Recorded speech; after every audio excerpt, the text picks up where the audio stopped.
Okay, so I'm going to start off by drawing a rough sketch. So draw a circle and then go to the top and start drawing these curved lines and do that all the way across. And then do the same underneath as well. Then draw a big line going up and then back down again.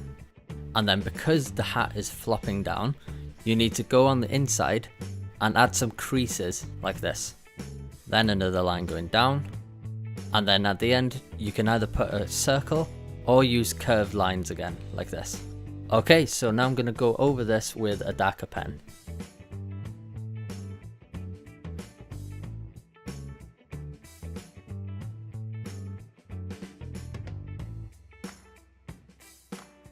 Okay, so now I'm going to add a face. So I'm going to draw 2 black dots and then add 2 white dots in the top corners.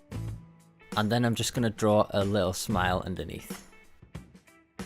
Now if you want to add some texture to the orange, you can actually add little dots like this. But what I'm going to do is colour in the orange first, and then I'm going to add the little dots afterwards. And if you want, you can actually add more creases in the Christmas hat as well. And that's it, how to draw a cartoon orange with a Christmas hat. If you enjoyed this video, please leave a like, and if you're new, remember to subscribe.